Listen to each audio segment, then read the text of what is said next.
Hi everyone, thank you all for taking the time to attend this panel with us today. Before we begin, I would like to say a few organizational things. Firstly, please do not stand in the corridor due to safety reasons. If you notice anyone arriving late and standing there, kindly encourage them to take a seat. Secondly, there will be a Q&A session at the end of the talk. We will be taking questions through the inventory app, where you can also view questions from other attendees and vote for those you find most interesting. And with that, I'm pleased to welcome both our on-site and online attendees to the panel titled Plant-Based vs. Welfare. Before we begin, I would like to share a few words about our host, Karolina Centkowska. She is a manager of communication in Roślin Nie Jemy, Polish plant-based campaign of Anima International. She has been involved in the animal rights movement for 9 years. In Roślin Nie Jemy, she takes care of social media, traditional media, and partnership with people of influence, journalists, and companies. Please welcome to the stage Karolina Centkowska. Hi, thank you everyone. So now I can introduce the rest of our lovely panelists today. So this is Florian Wall from Madre Brava. He serves as senior associate overseeing Madre Brava's initiatives in Germany. He started his career in car sharing, but transitions to food systems, as well as he initiated grassroots movements in Western Europe, advocating for land stewardship and regenerative agriculture concepts, showcasing his commitment to holistic and sustainable change practices. Warm applause for Florian. Then it's Anna Steve from Albert Schweitzer. She's a long-time advocate and she leads the rankings and events team. She is a nerd about data, effective corporate accountability strategies, and all kinds of plant-based foods. So, Anna. And last but definitely not least, Toby Schionings, co-founder of Anima International. He holds a master's degree in business administration and organizational communications, although he insists that he learned 95% of what he knows through real experience in the school of life. He's been involved in animal rights for more than 15 years, and he basically is the father of the chicken campaigns in Anima. That's how I see it. So yeah, for Toby.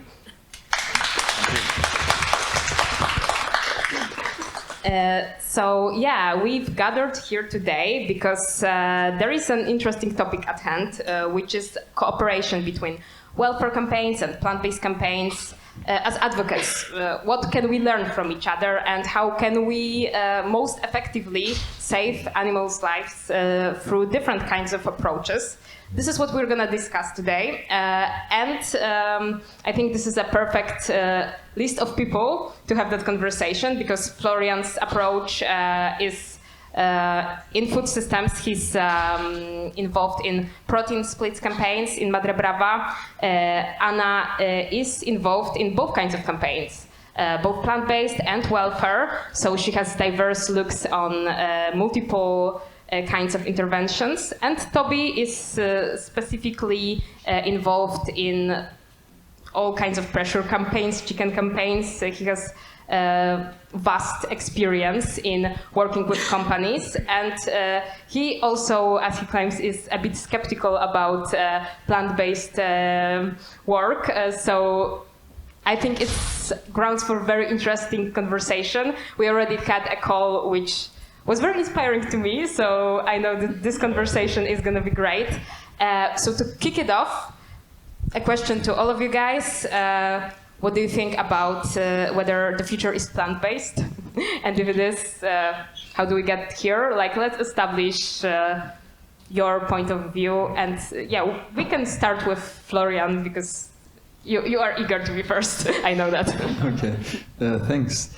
Yeah, I would say it depends on the definition of plant-based. I definitely believe that there are many cool technologies like precision fermentation or cellular agriculture that will make organic processes like photosynthesis or animal metabolisms obsolete in a not so distant future, and then it could be a plant-based future where some humans might still be able to eat animal cells that are not grown on farms. Okay, thank you. And now let's go to Toby. Yeah, I think it's a difficult question, but I think it's a topic that's been around for many years, and it feels like people are often quite hopeful. I'm a bit more skeptical, but I do think that things are moving slowly in that direction. But I mean, what will happen in the next 10, 20, 30 years? I don't want to venture a guess right now, but I'm seeing some movements that are good, but I'm also seeing that things are also just as it has been for a long time. A lot of people are very traditional in the way that they eat, and it takes a lot for them to switch. A lot of political and meta answers here, and that's what I expected. So let's go to Anna for the answer. Yeah, I would say personally, I definitely have the vision of a vegan world, but I'm also very pragmatic, and for the next decades, probably not. But I think that shouldn't stop us from trying to get as far as we can. Yeah, that's fair. I think I share all of your views. Basically, it's going to be very difficult to say 100% the future is plant-based, but this is a motto that we often use. It's on our website, Roślinniejemy's website. And I think that we sort of have to believe that some version of the future, whichever far away, and whatever we understand as plant-based, which I understand more like the future will be at one point or another the one where we exploit animals much less. So whether it's cultivated meat, precision fermentation, like default plant-based meals, or whatever the future looks like, I think it will be more and more plant-based. But yeah, I think we differ in approaches on how do we get there and how big overall plant-based campaigns play in that. We all have worked with companies. We all have done some corporate engagement work to some extent, but welfare campaigns tend to do it in a bit of a different way. Plant-based campaigns tend to make friendships, tend to partner up, and it's not that welfare campaigns don't do that, but I think that the more loud actions are the pressure campaigns, and yeah, throughout the time also it might have shifted a bit to one side or the other. So maybe let's start with a question to Toby. What are your experiences in corporate work? And what strategies do you think are more, less effective? What have you, like, what is like the biggest lesson you've learned throughout the years? Mm-hmm. I think there are many, and it's a topic I could talk about for hours probably, but if I were to narrow it down a bit, I think at least realizing how draining running campaigns and doing pressure campaigns is, oh, the sound came up, kind of makes me realize that when we do negotiations with companies, we have to be quite patient and quite curious, because if we are not, we will quickly run into stalling mode, and then we will just have to launch campaigns left and right, and we will just realize that our campaigns are not as strong as we wish they were. So we need to really be curious about what is at stake, what is possible to do. So I think a lot of people, if they haven't worked with this, working with companies, they might think that it's a little bit of an arm wrestle, and you sit there and you're like, I'm stronger than you, and you need to do this, and here are my demands. And I think, unfortunately, we have to be a bit more humble in the way that we approach it. And then we can turn up the heat gradually. So rather than going in on the first or the second meeting and saying, if you don't do this, we will do that, then it's more like, this is a topic, let's have a discussion, let's build some relationships. And then if they haven't done something for a long period of time, then you can start escalating. And then I think the campaigns become more effective also, because they will respect you more because you actually tried to find a solution. And sometimes you might even find a solution without having to spend a lot of resources. Campaigning can easily take thousands of hours, whereas negotiations will just take maybe tens of hours. So probably as a movement, it would be better if more people did that, because then we could cover more ground if more people became more skilled in actually talking to companies rather than only doing the campaign side. I think we could probably save some resources there. So that would be some of it, but I could talk forever about it. In a perfect world, we would just come up to a company and they would be like, yes, we will do whatever you want. It rarely happens, but yeah. Yeah, Anna, the same pretty much question to you. What's your experience working with companies? What's the biggest lesson throughout the years? We had it in the previous discussion round.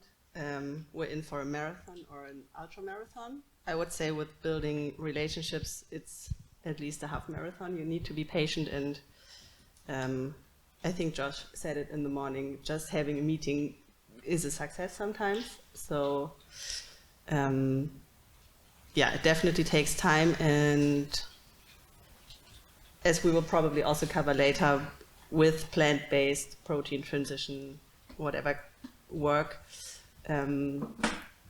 we might not be able to make campaigns that are as radical in a way as for welfare topics. So I would say with plant protein transition work, we don't really have campaigning experience, especially, or not if you're talking about pressure campaigns. So yeah, that will be an interesting chapter in the next years. Whether we can go there, should go there, whether it makes sense, whether we need good cops, bad cops, all the questions that we discussed over the years for animal welfare campaigns. Thank you. And Florian, you are working with protein splits, which I think it would be good to, at first, just a few sentences about what it is. Protein commitments, protein splits, however you would call it. It's kind of a newish thing that we are doing in the movement, I'd say. I mean, it's there in Netherlands, it's there in the West more and more, but just so everybody understands what's it about, just a few sentences. Okay. Yeah, I would say there's, like, what I learned here since I came here, there's this concept of abolitionism, right? And then there's this concept of a flexitarian diet. And there exists the planetary health diet, a diet that would be within all planetary boundaries and also within the boundaries of human health. That is a flexitarian diet. And within this diet, you can look at the distribution of protein sources. And there are currently two different methodologies that do exactly this. One is from ProVeg Netherlands, it's called Protein Tracker.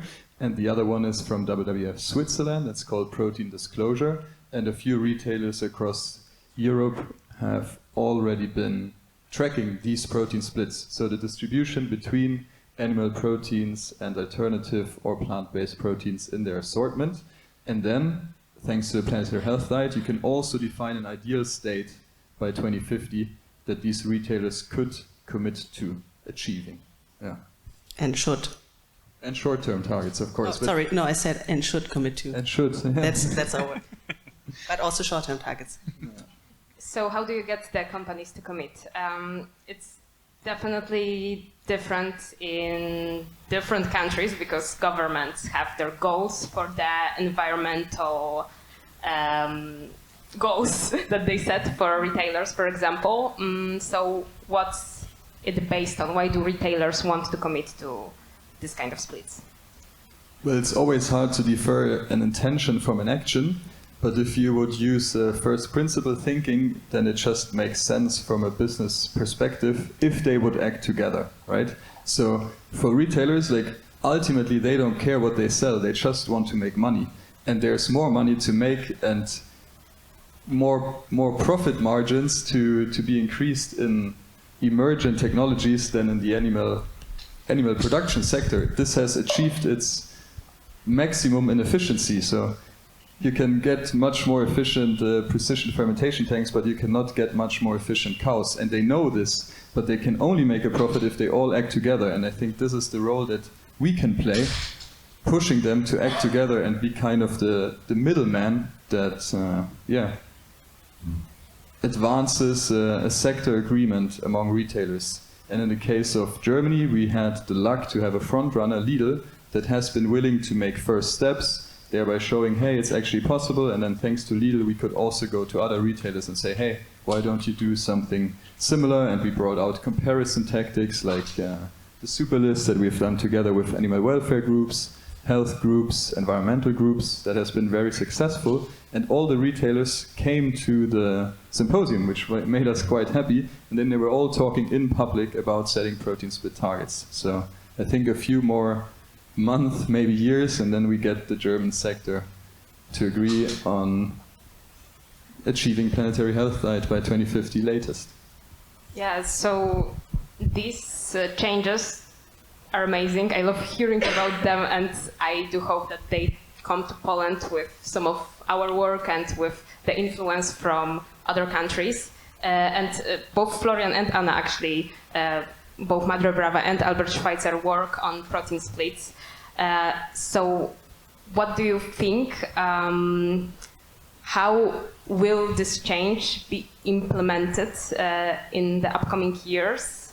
Do you think that your work now is to make companies to make some promises, and do you think that implementation will be difficult? Do you think that this is another task for later, just kind of like with the cage-free campaigns? What are your thoughts on that? The question goes to both of you. So, I would add one aspect to what you mentioned before. Why should they do it? Definitely in addition to the financial margin aspects.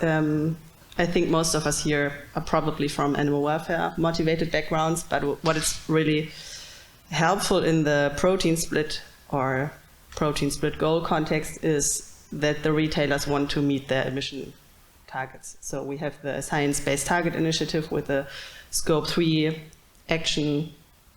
Talk to us later if you want to know more. It's a bit more technical than some of the animal welfare asks. So it's quite a complex topic in a way, but these companies want to meet their emission reduction targets basically. So showing them in a convincing way how reducing animal products is a very effective way for them to reduce their Scope 3 emission targets and basically get a better emission balance is one of the ways how you can get it into their targets. And I think, for some of the organizations working before mainly on animal welfare issues or on plant-based vegan campaigns, this definitely was a new topic, but it definitely makes sense to go into that area and use arguments that can help make it more relatable to companies. And implementation-wise, I would also say it's quite a complex topic because the range of measures that companies can take to reduce the amount of animal products they ask for or sell. There's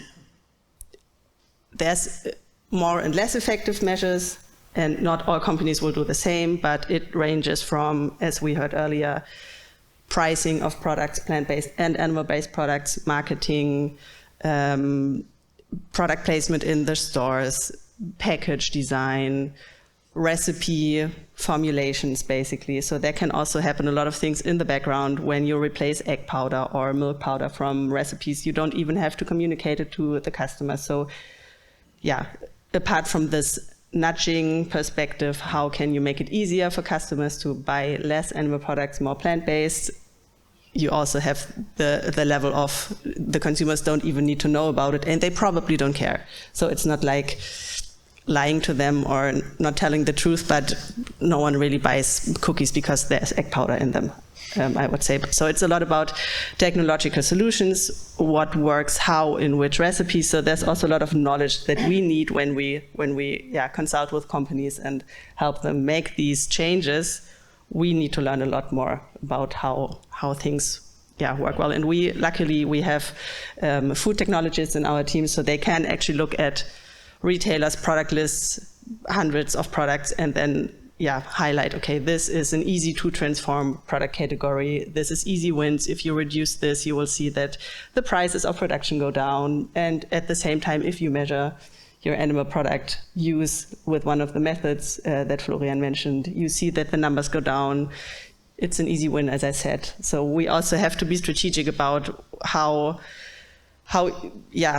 accessible do we want to make the topic. Even if we have a very big goal of this 60-40 by 2050, we should also make it easy for them to be successful. So there's a lot of tactical thinking involved. 60-40 as in 60% animal-based, 40% plant-based. Which is, at the moment, I would say, roughly the other way around. So we're currently at 40% plant-based to 60% animal-based. So there's a lot to do. Yeah, I think the idea of reformulation and replacing eggs with egg substitutes in the products where, as you said, consumers generally don't care what is there, just that the product tastes the same, costs the same. I think it might be a very promising area, just like maybe it's like a part of area of welfare campaigns and plant-based campaigns working together, because then the caged eggs can be removed, or eggs can be removed completely. Toby, coming back to you, what do you think about plant-based campaigns venturing in the area of working with companies in a way where we ask something of them in a quite similar way to what welfare campaigns did for years? It seems like now plant-based campaigns come from more of a friendly place, as we kind of established here. What are your thoughts on where can we go from here? Like, what can we learn and apply from the welfare area so that we can be more effective? Yeah, I think it's a difficult question, because when you think about animal welfare campaigns, if you say go cage-free or go to slower growing chickens, these kind of things, you are essentially just taking one product and replacing it with a similar product. Nobody would probably taste the difference or feel the difference. They would just have to pay slightly more. But the moment that you take a plant-based product, like the plant-based egg, that would be, I don't know, some grinded chickpeas that you would have to do in a weird way, and a lot of people wouldn't use it. So it's very hard to say to a company, you must do this, because they don't know if they have a market for it. Obviously they would for some things, but I think that maybe the strength of the plant-based campaigns of being friendly is that you can actually act as a consultant. You can kind of have the know-how. I think we have all seen, like with the rise of plant-based in the past 10 years, there have been a lot of very bad products coming into the market. Whoa. Okay. Hello. There have been a lot of bad products. I think probably in the late 10s, like in 2017, 18, there was a big upswing in many countries in Europe of plant-based. And I think it kind of stagnated to an extent. And I don't know all the reasons, but I think one of the reasons was that the products out there, they were not really good. So I think a lot of people, they might try plant-based for the first time and they had a bad experience with it. And just imagine that we had come doing like bad cop approaching, like you must have this product, like it would have backfired. We would have lost a lot of credibility.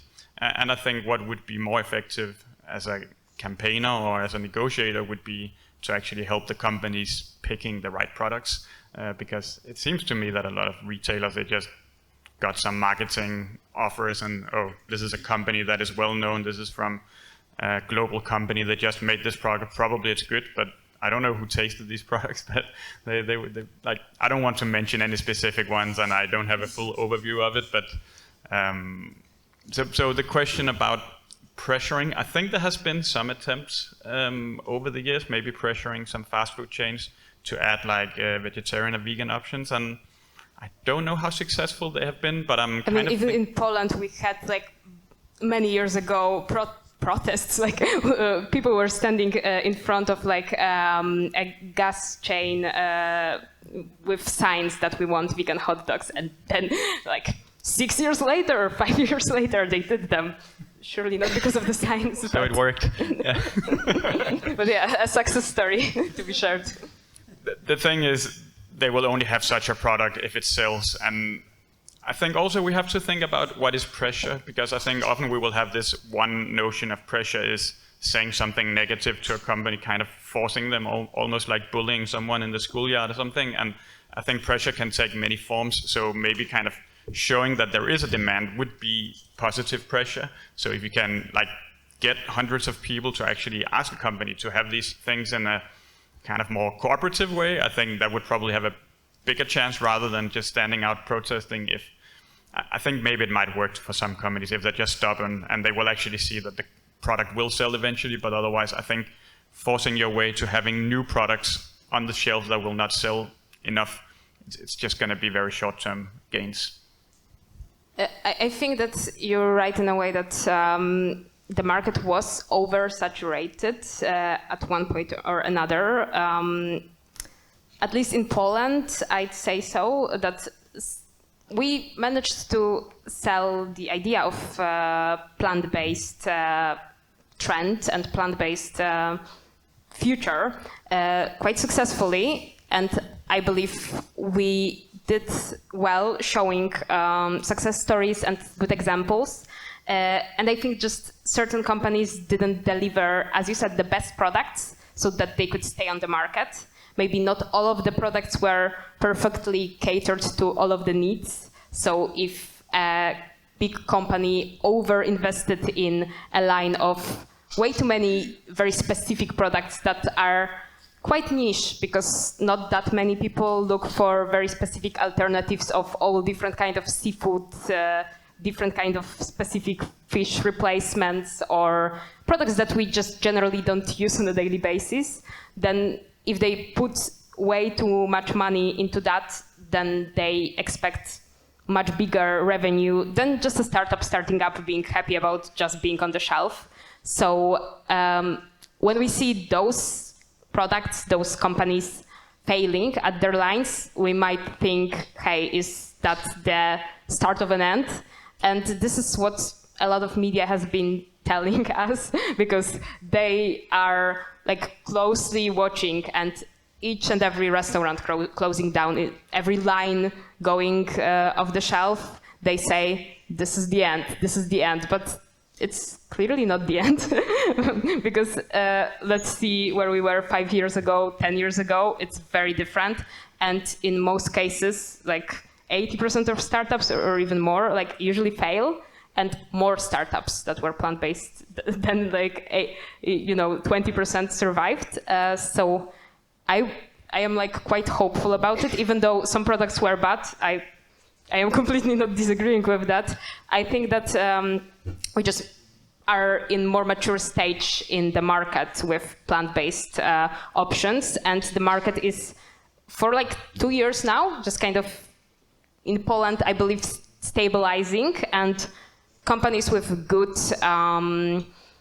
products, with good strategy, good business approach, and good background, they are on the market, they are thriving. Not everyone has that background, obviously. And not every big company that approached the plant-based market had good approach as well. So that's why they pull out their products, because they didn't care to have them. They just wanted a quick jump on the trend, but they didn't take good care of the products. I wanted to add on that, but I see, Anna, you have something to say as well. I think what we might have seen also in the last years was products targeting vegan customers or very vegan interested customers. And as we probably all know, most of us, or people interested in very specific seafood alternatives, for example, would be very happy to find something on the shelves, would even buy it if it's not perfect in taste and texture and so on. But so this is a specific target group, and this is not the group that's sufficient to deliver products for if we want to overall reduce animal product consumption. We need a different set of products and marketing and pricing and product placement and so on. I think most of us are probably very happy to go to supermarket shelves and find plant-based products in a separate aisle of the supermarket, not go to the meat shelves and so on. But this is what we need some more data, I think, from market studies. Discussing that from time to time. It's very context dependent. But what is probably more helpful if you want to target flexitarians who are supposed to not choose animal meat but plant-based alternatives, is probably to have the meat alternative placed close to the animal products with a good price and so on and so forth. So what companies did in the past years often was not targeting flexitarians or people interested in reducing animal products, and we need to get there. So we need to make it more attractive to probably invest more money again to develop different products. I totally agree. I have wondered so many times who tasted these products and how did they decide this should go on the market. I mean, some of the products are still being bought, so they get some kind of confirmation. But yes, we definitely need product developers who have set at least the same standards as for animal-based products or even better standards. And so it's all playing together in a way. And just catering to vegans is definitely not enough to meet protein split goals. Maybe as an add-on to this, because now we're talking a lot about enabling measures. That's how we call it. We want the food environment to change, so we enable consumers to make a different food choice, right? And this is a discussion that we're definitely having now in Germany, because we can expect retailers to have set these targets soon altogether. But in other markets where you're not so far, I would really focus the efforts on getting the entire sector to agree that this is the direction that they want to move into, and they are actually the experts in manipulating consumers in buying what maximizes their margin. So now they just need to change the manipulation strategy for a different outcome. But the measures that they're going to take, like we all walk left in the supermarket, right? And then there are these high sugar products or tobacco products that are always at the cashier at the end. Like, all these measures, they already are perfect in optimizing since decades. So let them find a solution to this problem, but let them first agree that we should go in direction more plants. Yeah, I think these are all very good points. So yeah, just to connect it back to the plant-based and welfare cooperation, I already asked Toby about his point of view of what we can do. But coming back to Florian and Anna, I wanted to ask you about what do you think that we in plant-based campaigns and advocacy could do in a way that it has been done in welfare campaigns? Like, what are the lessons that we could take? But also, do you believe there are things in the other direction that we are doing right, and welfare campaigns maybe can be inspired to do that? I want to start with Anna, as you have experience in both areas and you can kind of connect the two dots. So what's your opinion on that? Yeah, so as you mentioned earlier, Florian and I, or our organizations, worked on the super list from early 2024 to spring of this year. And what we actually do right now is continue the regular exchange on the topic with ProVeg and other organizations as well. So that's one of the aspects I know from the animal welfare sphere, where we have the Open Wing Alliance, for example, which is a great coalition with aligned asks for companies. We have the cage-free ask, and we have the broiler welfare commitment, ECC-BCC. And I was not deeply involved, but I know it was difficult or challenging to develop the set of asks or of criteria that we ask companies to improve the living conditions of chickens. But we have this ask now for 9-10 years-ish. Many years, yes. Many years. And all around the world, basically, groups are asking companies to fulfill this set of criteria, and we have a really good level of trust among organizations, and there's a resource base for best practices, and we know how to talk to people and who to connect to. And as I mentioned earlier, I think for the protein transition work, the issue is much more complex, so it will be more difficult to get a very good alignment. We're trying to do it in Germany.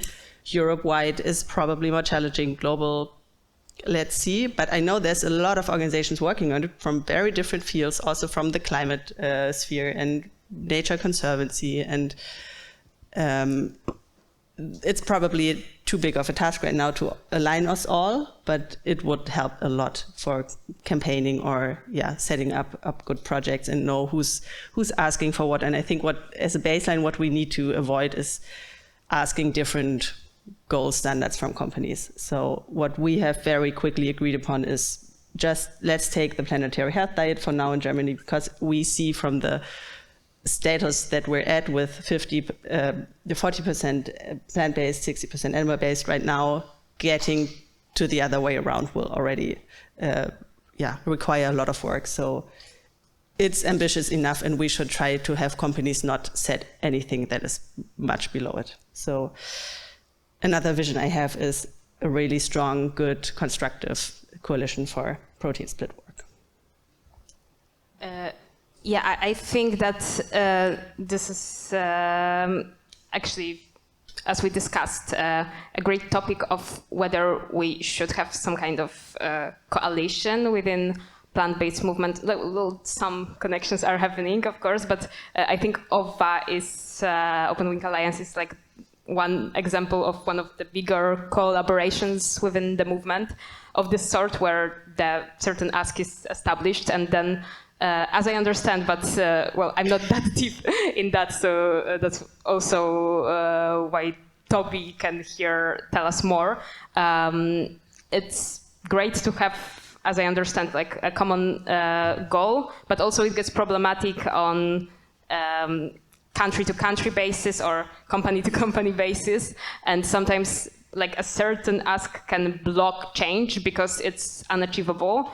And just thinking from my point of view, both you, Anna, and Florian are from Germany, and the 60-40 is just like a switch of 20%, which is still huge, but it's way different if we are talking about, we haven't measured it in Poland yet, so we don't know, but if we are talking about 40% of change, and I believe in Poland the numbers are way different, most likely, and we are coming from just a different start point. So if we asked for the same thing that we are asking in Netherlands, it would just be way too much. So there is some like elasticity required in order to achieve those goals. I wanted to briefly hear from Toby about it, as I think he has some experience in that area, right?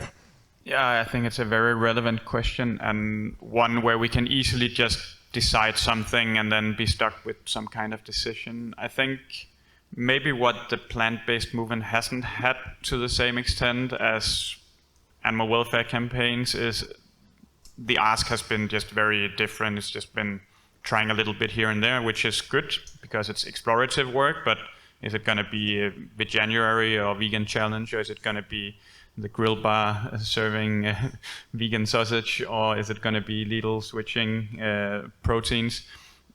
Maybe we don't know. Maybe all of it works to some extent, and what works the most. But at least the welfare campaigns has had some successful asks, like the fur campaigns, fur-free retail. It was very successful. Like most fashion companies, they have a fur-free policy now. But that was also, it took place for, I think, 20 years or so. I think the cage-free ask is also, it's very clear, it's very easy to understand, and it's very successful in many regions. I think the broiler ask is less successful overall. It's working to some extent in some countries, but in many countries it has been probably too big of an ask, and also with maybe too ambitious deadlines. And now we're seeing these things are kind of changing a bit, and more flexibility is introduced. And maybe this is something to be aware of with plant-based campaigns. I think it's good to have a general direction, and I mean, maybe the thing you mentioned about eggs and biscuits, maybe that is a perfect ask, because maybe that, like, finding some of these niches where you could achieve a lot, and where there would be like some experiences you could have from others, being like, we know exactly how to get this, that might be a good idea. But I think if you set yourself on a very big, ambitious common target that should work for 40 different countries, that's probably a bad idea. But maybe the framework could be the same, and then you would have to find out in each country what is actually a realistic ask here, and not decide it in advance, but decide it as you go. I think that's probably the biggest lesson that I've learned from it. Great, thank you for the answer. Florian, I'm kind of in between. So I think that thanks to Eat Lancet, we would be capable of defining a global target, the planetary health diet, by 2050. But planetary health diet fails short of defining a path of trajectory. So they say, okay, there's an ideal state, kind of like net zero 2050, that we have a Paris Agreement, many countries, many companies still agree on that. And then after that, they started discussing, okay, but what does this now mean for me and 2030, right? And I feel that there we can definitely do regional adaptation of goals. But for 2050, we could all align on planetary health diet. And finding these trajectories is what we're currently working on. And then hopefully aligning with the not yet institutionalized coalition that we have in Germany. And then spreading it from there to Europe, which is what we're doing right now with the super list. So the super list was quite a successful sustainability ranking that we did in Germany. After it has been done in Netherlands, Belgium, Sweden, UK. And now we're doing it across 8 different countries at the same time. So we're really making protein transition a European case and comparing Karolina in Spain with Biedronka, if I say this right. Biedronka. in Poland, right? And this will be hopefully a pan-European news story. Let's find out. I would like to add one thing at least that we learned from corporate campaigns is the notion of deadlines is a very difficult topic. And I remember, at least with fur-free retailers, there were never really deadlines. It was just like you do it next season otherwise. And then it was done next season. And maybe that was also a bit too harsh sometimes because it would be hard to convince companies to make such big switches in such a short period of time. And then I think probably with cage-free, then longer deadlines were introduced. And for a long period of time, the movement were being very trusting of if a company put something on a website that they wanted to do something, they would probably do it. And now we're coming around to see a lot of unfulfilled commitments, so there's a lot of accountability work going on. It has been probably under-prioritized over the years. And then when I hear about plant-based campaigns with 2050, maybe it's different because, as you say, it's part of what they're already signed up to in other agendas. But I think there will be a lot of accountability work going forward. And I mean, we can just get in the trap where we get companies to commit for something in the far future, and then they will only fulfill 5% or 10%. And maybe it's even good if they just fulfill 10%. Maybe that's better than if we didn't do it, but we just have to be very mindful about this so we don't automatically trust something just because it sounds cool, because it's very easy for some executive or CSR person to say, yeah, we'll do it by 2050, and 2 years later they're not there anymore and it's someone new and they were like, yeah, we know, we talked about it, but we have new priorities now because there's a cost of living crisis or whatever it would be. So it's just something about deadlines. So, yeah, okay, Anna. Yeah, I totally agree. And what we usually ask for is at least annual reporting and making the hopefully progress transparent and throw in a ranking from time to time, because public pressure, even though it's friendly pressure compared to a big pressure campaign, is necessary. And we cannot really go into their databases and check whether everything is true. But as we talked before, corporate engagement relies on a certain level of trust. And what we definitely see is there's retailers who don't care at all. I mean, what we heard on the symposium, we talked a lot about retailers. Of course, there's other sectors. What we heard on the symposium is they all agreed on the necessity. They all said, we need to do it. We all know it. We don't have to discuss that it's necessary. We also know what will help us get there. We know what we need to do, but we don't want to be the first one, basically. So this isn't, we didn't reach our goal of having commitments from most of them, but knowing that they're not debating us on the need for change. This and is very on curious. the measures. Yeah, but very curious, because I feel like in our case, in Poland, for example, like retailers don't understand yet that they would need to do something, but they want to be the first one. Okay, but you can use that. It's always cool to be That's the first good. one. It's a pioneer move. So that's very interesting. But I think we had that some years ago, and Lidl was the first. And then everyone else realized, okay, it actually makes sense for different reasons. And looking into the next decades, we definitely need to change something. But I wouldn't trust one big commitment and then wait for things to magically happen. What we usually do is make an agreement with companies and then, for example, agree on recipe reformulations or, pricing tests or, generating data on what sells how, and have them measure it and make it transparent and all these different corporate engagement accountability steps. And we have to get the topic starting, and I think that's also what we discussed in our call some weeks ago. We need to have a public mandate in a way to push publicly, because for the public pressure to work and make companies act, people need to find the topic relevant. So if they don't think it's relevant, there's no public pressure, basically. Talking about pressure, because we have a few minutes before I come to questions, which I see there's a lot of them and they are quite interesting. But we discussed the topic of good cop, bad cop approach, and I think it's like the last question out of my list that I would like to ask. So I'm throwing it to all of you, whoever grabs the mic first. What do you think can be our approach, like in terms of what Toby said and implementation, for example? In few years, we can keep them in check by doing rankings, showing the progress, and so on. But do we at some point just turn and see, hey, you did not do what you promised, now we're gonna go rogue, now we're getting tough, or maybe the other way around, like when it approaches, we are like, let's still be friends and use that.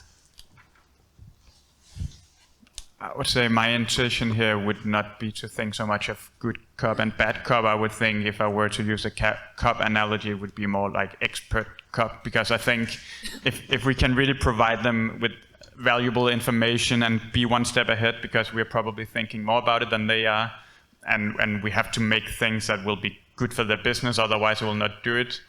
I think bad cop here will not work, because it's like, you just do it and we don't care how much money you lose, and they will be like, yeah, right. So I think we just need to be smarter and be more like a consultant. And I think if there's something that could be learned also in animal welfare campaigns, I would be also to take more of that approach, just being more like expert and being more like helpful in a sense, and not be naive, but be helpful whenever there is kind of room for that. And I just punched myself with the mic. So Anna, Florian, anything to add? I agree with this general role, and should there be some case where there is a conflict of interest, and I don't see it yet with retailers and a plant-based strategy, and this conflict of interest is backed by civil society sentiment, then of course you can do a pressure campaign, but I don't yet see this, but I'm also not yet an experienced campaigner, so let's see what's going to happen in the next decades. Awesome. So you can answer, and I will come to the asked questions. Okay. I was thinking about something that was also discussed on the previous workshop. I totally agree with, or starting differently. I think at least in Germany, we're right now at a point where the companies, or at least the retailers, are more progressive than politics. And in part, maybe also society. Of course, they need to sell their products. But what we currently see is quite some general motivation and some action. And I think we should try to prolong this wave as long as it lasts. And then if we see violations at some point, we need to discuss, okay, who is the best player in our coalition to maybe add a little bit of shaming transparency, but we want progress to happen. And so we need to definitely find the constructive basis at some point again. Okay, thank you. Small add-on, what we currently do is initiate the race to the top. That's the theory Game behind the super list, And with Rewe, they were number 3, so they are behind the 2 discounters. That's the pushiest thing we have done so far. We went to the headquarters and made projection at their wall to say, hey, step up your game, set a protein split target, and get a better score at the next super list, which is going to come soon, right? Okay, thank you. So, questions asked by you from Alex. If we achieve 60-40, do you think less animals will suffer? As protein split seems to be driven by carbon reduction, might we see less high carbon and big animals replaced by many more small, low carbon animals? If so, what might we do? Both work on animal welfare and protein transition. I mean, that's at least what we do. So we are very aware of, we call it small body problem, especially in the context of emission reduction. And in consumption patterns, we see that there's more bird meat, chicken meat being consumed, while pig and cow meat go down, at least in Germany. Yeah, so just talking in the plant protein connection about you shouldn't use more chicken probably isn't enough. We need to, or at least that's what we do at Albert Schweitzer Foundation. We work in parallel on increasing the conditions for chickens. And yeah, as we heard earlier, prices for higher welfare meat will probably go up. And then, of course, we need to make sure this happens Europe-wide. And we're raising the minimum standard, but we have to be aware of it and work on it from different angles. Yeah, I think it's a very important question because potentially a campaign like this could actually hurt the welfare campaigns in the sense that if they're like, we need to move to chicken and then now we can't hire the welfare for chickens because we're bound by this and consumers will just switch. So we could actually push the problem down to the small animals and maybe it's worth, even when talking about those plant-based, like having that talk also that it shouldn't harm that, but it's hard because you're not in a situation where you're negotiating about animal welfare standards. So I think it's very important to continue to be aware of this problem because that would almost be the worst, that we end up having fewer animal proteins but more animal suffering than what would we have achieved as a movement. So I think it's a very important question, but I don't have an answer, but I have the same worry and concern. I think it's a worry with both environmental and health reasons of choosing plant-based, because both of those would call for chicken rather than beef. Sure, that on, but I didn't read the question, but in the protein split there's no differentiation between red and white meat. So it's about reducing the animal part, increasing the plant part. Yeah, so in terms of protein split, I guess it's that. I think that it's in regards of when the environment is the goal, the natural implication is to go for chicken rather than cow. Yeah, that's why it's important to work together and use different arguments, right? You can sell retailers the protein split measurement through various moral arguments, animal welfare, climate, biodiversity, water. But you can also sell it additionally as a business case for them. And if you do it all together, then you avoid white meat shift.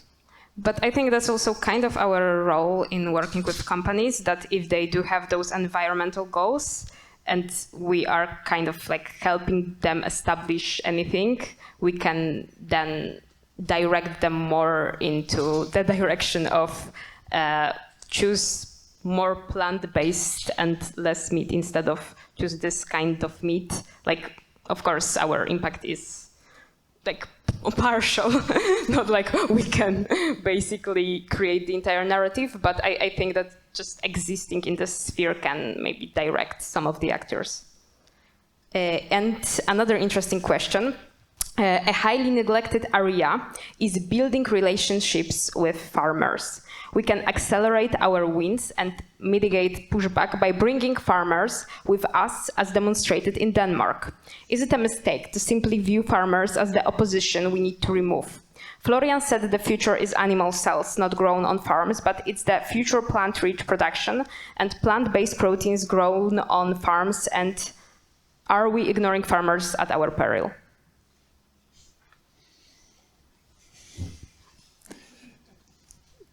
It's a difficult question, yeah. I don't think we should ignore any stakeholder, and we should always make sure that a transition is as just as possible. But of course, if I'm right now a 55-year-old pig farmer and I build a new pig stable with the lowest welfare standard last year, then there are high costs that this farmer has to has to carry in order to be capable of producing fungi-based proteins instead in this stable. But if we want this as a society, and if we believe that the overall outcome is better for all of us, then we should be willing to finance this transition. And who carries this burden of financing is another discussion that we can have. But I'm definitely not against farmers. Hopefully that's. I didn't get that vibe from you. No, yeah, I agree, and it's a challenge or a necessity that we are aware of. So if you have any good suggestions on how to find out who the progressive or likely to change their opinion farmers are, even if they're already, or if they're still heavily invested in animal raising, but it's definitely an aspect that we're discussing. How can we connect better with nature conservancy groups? How can we connect the farmer stakeholder group? Because we're talking about food and it needs to be produced somehow. So we do actually need people who make it for us. And to me, it's mind-boggling how it can be. I know I know why people view it as a threat, but you are farmers and your job is to make or to grow food, hopefully vegetables. And I know it depends a lot on the training and the tradition and the families and the context they're living in, but it's a huge potential with a lot of future. Yeah, I think this is also part of the relation building process. And I think the plant-based campaign is more complex than if you just take cage-free or broiler chicken, because it's very narrow in its scope, which makes it easier. But I think it's important to be aware of, because I think what I've seen with, say, the broiler chicken campaign is in countries where there has been very little or very hostile relationships with producers, it has been much harder to achieve success, whereas in countries where it has been possible to have a dialogue and they have kind of bought into this kind of business opportunity in a sense, there has been more progress. So if you get yourself locked in kind of an opposition game, maybe it's a little bit more different with plant-based is so broad, so I wouldn't say see a lot of crop growers being like, we don't want to do it, but maybe there is kind of a case for spending also more time on kind of exploring, are there any objections that we're not aware of? So it's not only being dealt at the legal headquarters or wherever you're having the conversation, but that would require scaling up the campaign, because it's a very big task, and maybe not a few people could do it. Then you might need 10 or 15 people working very hard on this. And one other aspect, we don't only need animal farmers to change to vegetables, but we also need to have the consumption go down, because if they just change their farming practices, but the meat demand is still as high, someone else will produce it. So we have to go from it we have to attack the problem or find solutions from different combined angles.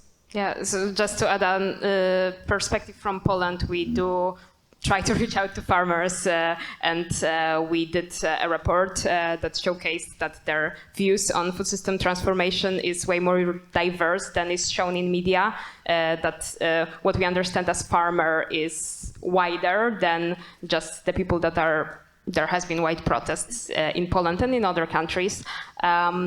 And Alicia, who's sitting right here, also has been working hard on trying to establish those relationships with not only farmers, but associations that have to do with agriculture, farming. And we are trying to show that there is a lot of space for cooperation. And also when we were on a commission in Parliament about plant-based protein consumption by humans, not for feed, which was a big thing for us, because plant-based protein is usually in context of feed mentioned in the governmental terms. Representatives that grow plant-based protein said that they do not care whether it's for feed, whether it's for humans. They just want demand, and if there's enough demand, they will produce. Also, one of the things we ask of the government is for the support to the farmers, because we believe it's important. It would be weird to just ask farmers to do whatever is non-profitable for them. It needs to be supported in a way, and this support ideally should come from the government. Denmark does well on that, I believe, with plant-based action plan. So yeah, let's get inspired by that. I think that's a positive note to end on because we are running out of time. Thank you very much for this conversation, all of you. It's been great. So thank you. Thank you. Thank you. Thank you. Our time is coming to an end, so I would like to thank all the guests for joining us for this panel. Thank you to all the attendees for joining us, whether in person or online. I encourage you to ask any additional question individually during the conference. Additionally, please take a moment to rate this lecture on the Eventory app. Thank you all for attending, and I hope you enjoy the rest of the conference.